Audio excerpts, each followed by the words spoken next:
আসসালামু আলাইকুম বন্ধুরা, চলে এলাম আপনাদের মাঝে। আসলে অনেক কষ্ট নিয়ে ভিডিওটা করা। যদিও দেখতে পারতেছেন যে আমাদের আসলে ভুঁইতে পানি বেঁধে রয়েছে। আমরা আসলে প্রথম সকালবেলা যখন আমরা এসে যাই, যখন আমরা ভুঁইতে যাই, ভুঁইতে ধান বাঁধতে আমরা 11টার সময় ব্যাক করি বাড়িতে খাওয়ার জন্য। খাওয়া দাওয়া করার পরেই আকাশে মেঘ দেখা দেয়। যদিও আমরা গুগল ম্যাপ দেখার পরে জানতে পারি যে বৃষ্টি হওয়ার সম্ভাবনা কম আছে, যার কারণে আসলে কিন্তু আমরা একটু ঢিলেমিলে করতেছিলাম। পরবর্তীতে যখন মেঘ শুরু হয় তখন আমরা কিন্তু খুব তাড়াহুড়ো করি, কিন্তু আসলে কোনো কাজ নেই। যদিও এই যে দেখতে পারতেছেন আমরা ধানে আসলে করেছি, জাউলি মেরে আসলে দিয়ে ঢেকে রেখেছি। যদিও ঢেকে রেখেছি তাতে কোনো কিছু লাভ হয়। আসলে কথায় আছে, আল্লাহ যা করে ভালোর জন্যই করে। যদিও আমাদের আসলে যে ভুঁইটা আসলে বেশি ভিজা নিয়ে বেশি কষ্ট পেয়েছি, সেটা হচ্ছে আমরা সকালবেলা যেটাই বিচেলি বাঁধতে আসি, সেই ভুঁইটা আসলে এমন ভেজেছে যেমন আসলে বলার মতো না। কারণ বিচেলি বাঁধার পরে যে মুখটা যে জায়গা বাঁধা থাকে সেই জায়গা যদি ভিজে যায়, তাহলে ওটা শুকোতে হলে আবার ওটা খুলতে হয়। তবে শুধু আমাদের ভুঁই না, কৃষকের আসলে সবসময় কষ্ট থাকাটাই স্বাভাবিক কৃষকের। কারণ কৃষক ফসল ফলালেও কষ্ট, না ফলালেও কষ্ট। কৃষকের জীবনই এরকম, বিচিত্রময় জীবন হচ্ছে কৃষকের জীবন। যদিও আর পানি বের করার জন্য আমরা এই যে কোদাল হাতে করে এসেছি, যাতে আল কেটে দেওয়ার দিলে যাতে আর পানিটা বেরিয়ে যায়।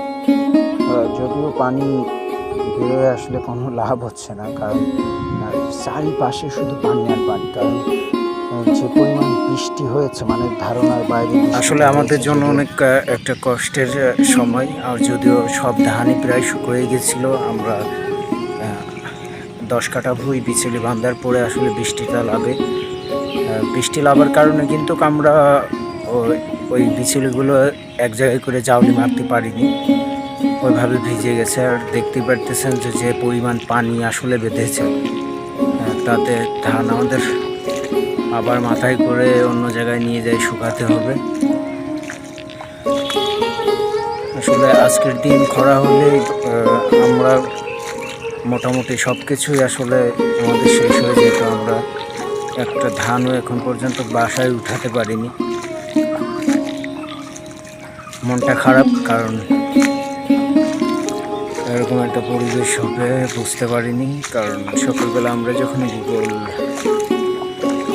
ওয়েদারের যখন দেখি, সেখানে আজকে বৃষ্টি হওয়ার কথা ছিল না। পরবর্তীতে যখন বৃষ্টি হয়েছে, এটা আসলে অনেক কষ্টের। এটা হচ্ছে সব থেকে বড় মাঠ, যেখানে বিঘা জমি আসলে ধান কাটা হয়েছে কালকে। যদিও সকালবেলা ওয়েদারটা এত সুন্দর ছিল, যার কারণে সবাই কিন্তু ধান কেটেছে প্রচুর পরিমাণে। এই যে এটা হচ্ছে খাল, যে খাল পাড়ি দিয়ে যাব। যদিও এই খাল সবসময় শুকনোই ছিল, আজকে বৃষ্টির পরে খালে দেখেছেন কত পানি হয়েছে। আর পানির যে একটা খরচ্ছতা ভাব, যে পানি সমস্ত পানি কেলানির যত সমস্ত পানি, মানে মাঠের যত সমস্ত পানি সবই আসলে এই খালে এসে জমা হবে। যার কারণে আমরা কিন্তু কোদাল হাতে করে বেরিয়ে পড়ি, যাতে আমরা যাই আলগুলো কেটে দিতে পারি। পানি অবস্থা আমরা আসলে খাল পার হবো এখন। খাল পার হওয়ার জন্য খালের মধ্যে লাগলাম,